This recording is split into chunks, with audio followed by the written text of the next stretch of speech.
in Los Angeles. And one of my first cases that I handled, I was contacted by some of Dr. Jeffrey R. Macdonald's doctor friends. I don't know if you remember the movie Fatal Vision, the book Fatal Vision. This was the former Green Beret doctor, and he was a doctor at Fort Bragg, North Carolina. On February the 17th, 1970, he was asleep in his living room. It was a house on Castle Drive on the base. It was an open base, however. And he was awakened by two white males, a black male in E6 sergeant stripes with camouflage jacket, and also by a white female with a floppy white hat and a long blonde wig. The white female had lights flickering across her face. She was chanting, "Acid is groovy, kill the pigs, acid is groovy, kill the pigs." The two white males, one had a knife, one had an ice pick. The black male with the E6 sergeant stripe camouflage jacket on had a 32-inch bed slat. We found out later it was actually a bed slat, but to Macdonald at that time it was just a post of some, or a pole of some sort. And Dr. Macdonald wrapped, according to him, wrapped his hands and his wrists with his pajama tops and was feigning off the blow. While he was fighting with them, he heard his daughter say, "Jeff, Jeff, help me, help me." And he heard his daughter, yeah, it's a 5.5-year-old daughter say that, and his wife yelling, "Jeff, Jeff, why are they doing this to me? Why are they doing this to me?" He felt a sharp pain to his right side. He awoke probably an hour and 15 minutes later, maybe hour and a half. He was half in the living room, half in the hallway. Total silence in the house. He went back. Here was his wife with 26 stab wounds in her chest. The children had numerous stab wounds in their bodies. Well, all three of them were killed. The government, it was on a government reservation, the government claimed that Dr. Macdonald went to bed and he noticed that the 5.5-year-old child who was sleeping with the mother had wet the bed, and he had a big argument with his wife, and because of this argument over the child wetting the bed, he wiped out the whole family. It's absolutely ridiculous. But anyway, so I was asked by some of Dr. Macdonald's friends to investigate the case. And I told Dr. Macdonald, I said, if you're guilty, as soon as I find out you're guilty, I'm not going to investigate any further. If you're innocent, I'll go right to the mat with you. Now, the gentleman had just been convicted in August 1979 of these three murders. Even though the murders had been committed some 9 years prior to this, there were a number of appeals. And he was not indicted by the grand jury until 1974, so that was the reason for the delay. So I entered the case, and I noticed in reviewing the case, going through records, and I spent hours reading all kinds of material, the court dockets and testimony, etc.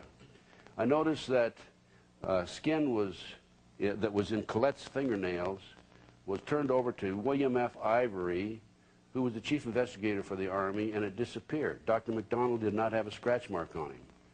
The skin obviously was from one of the assailants, Colette being the wife. From skin, you can tell what type blood the person is who was scratched, right? That just plain disappeared off the earth. Also, in reviewing the records, I noted that there were 14 candle wax drippings in the house. And remember now, Colette had light flickering across her face. And these candle wax drippings, including one that was in the child's bed sheet, were foreign to any other candles and candle wax found in the house. I also noted that an FBI agent, hairs and fibers expert named Paul Stombaugh, lied to the grand jury, and if you want documentation on that, you can read the book Fatal Vision by McGinnis. And in there, it states that he testified before the grand jury and said that the hair in Colette's right hand was Colette's hair. Well, what happened was they found that Colette had hair in her hand. They tested it against Dr. Macdonald's. It did not match, so it had to come from someplace. So they said it was Colette's. You cannot say that hair is identical. You can say it's similar. You can say it's cut, pulled, peroxide, what part of the body it came from, and it's similar. I noticed also that according to Helena Stokely, I obtained a confession from her on October 25, 1980. I brought her back to LA. That's a story by and of itself. And Helena Stokely told me that it was her satanic cult group that went into the house that night. And it was her initiation into the group. And I said, what is this all about? And that was really the first I learned about Satanism. But Alina told me that to prove that she was in the house, that she had attempted to ride the rocking horse in the child's bedroom. The spring was broken. She wouldn't have known about that otherwise. She told me that, that there was a jewelry box. I asked her specifically, was there anything, arrangement of the furniture, draw the diagrams of the house and so forth? She did that. I asked her about a jewelry box on the master bedroom dresser. She said there was a jewelry box there. I had her describe it, and she described it. I went down, got a Sears and Roebuck catalog. I showed her the catalog. She picked out the box. It was identical with it. She talked about also that there was something unusual happened that night. She said that right in the middle of all this commotion and this fighting, that the phone rang. And I said, well, what happened? And she said, well, I answered the phone, and there was a man asked for Dr. Macdonald. And I said, well, then what happened after that? And she said, well, Dwight Smith, who was the person she identified as also being there, there were some 7 individuals involved in the crime, said, hang up the GD phone. And so she hung up the phone.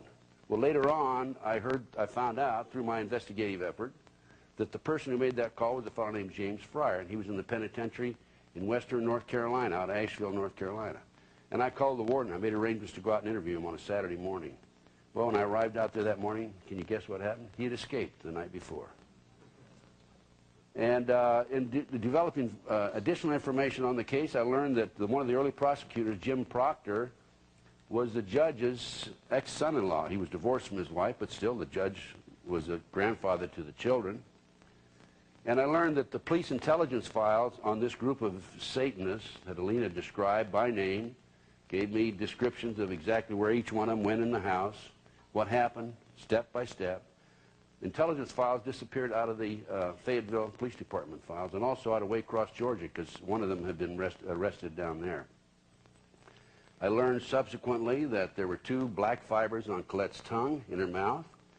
There was a black fiber on the 32-inch bed slat, and there was a black fiber wool on her chest, black wool, okay?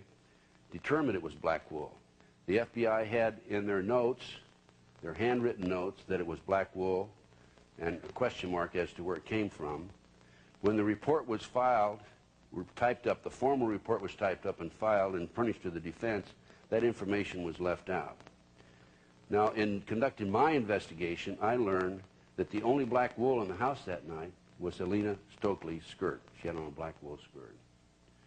I also learned that as a result of my confession, and later on there were some other confessions, a girl named Kathy Perry confessed to the FBI, but she said that she was high on drugs, and there were two children, they were boys that were killed that night, so the FBI discounted it. There's another individual, Greg Mitchell, who was one of the assailants named by Alina Stokely, who confessed to the neighbors that he was involved in the murders.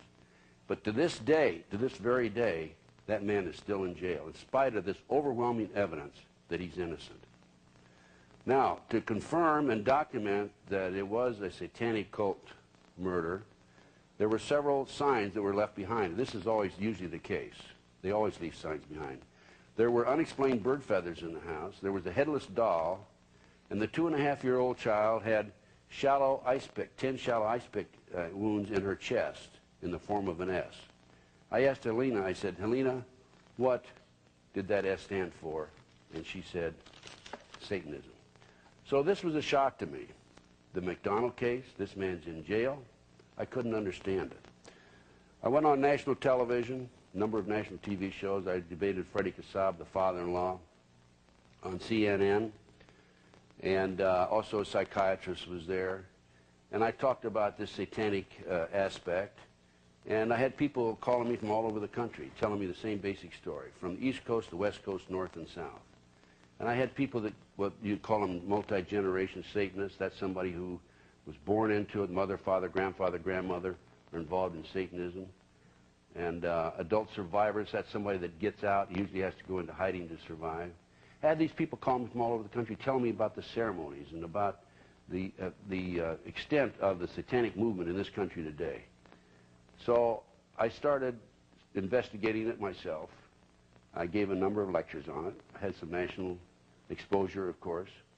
And the bottom line is it's very easily explained, and it fits into a pattern. And this goes back some 200 years.